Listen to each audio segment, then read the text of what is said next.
Is anyone going to call out the despicable and very obvious growth of anti-white racism now being accepted as normal in the British mainstream media? If you think I'm exaggerating, I want to look at 3 egregious examples from the past 48 hours alone. First, Wilfred Emmanuel Jones went on Sly News Saturday evening, where while previewing the amazing feat of our Lionesses making the World Cup final, he decided to turn the discussion of this Sunday Mirror front page into a debate about the ethnic makeup of the team. Watch. The only thing I would say about this picture here, what jumps out of you is that this doesn't sort of represent diverse Britain.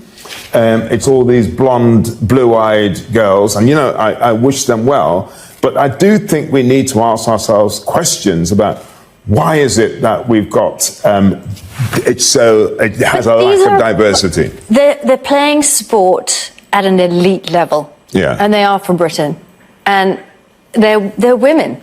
It doesn't make any difference. I think if the whole idea behind this is going to encourage more women to go and into the sport, you need some sort of representation there to say whatever background you come from, you could get to this sort of level. Because Britain doesn't look like that. Yeah, and it's so important when you speak to these little girls, that they see someone that they can relate to. Exactly. It makes such a difference. That little girl might then end up playing football because she's seen someone who looks like her.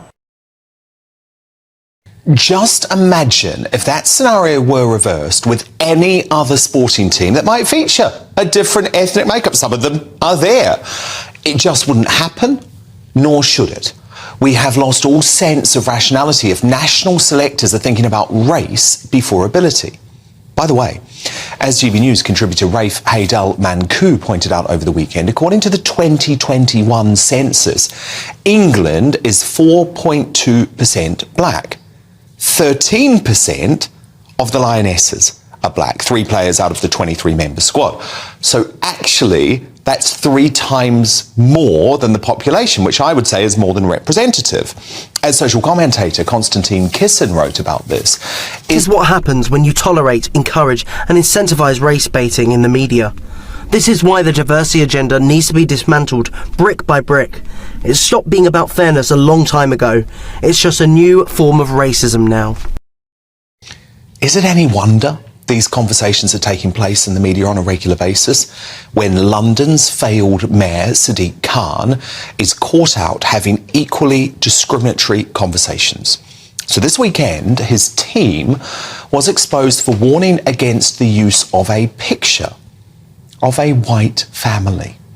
They annotated that image with the note, "Doesn't represent real Londoners." So if you're a white family, Mr. Khan's team doesn't think you are real. I'm sorry, I'm going to call that out for what it is: racism. Perhaps the biggest sickener, though, was race baiter-in-chief Dr. Shola, deciding to make the conviction of Britain's most prolific child killer in modern history, Lucy Letby, who today we learned will rightly die in prison, an issue of race. The regular on Woke ITV and Channel 5 tweeted this. Lucy Letby exemplifies how ideology of whiteness keeps Britain in a chokehold. They believed her tears, denials, even though evidence said otherwise, for no other reason than she's white. A black or brown nurse would have been reported to the police immediately and sacked for suspicion. As usual, Dr. Shola has absolutely zero evidence for that. But she lives in a world of hatred and division, using identity politics to tear Britain apart. So too does Khan. I don't know about you, and I know I'll be called racist for doing so, but I'm going to start calling out this anti-white racism the same way as I call out all other forms of discrimination.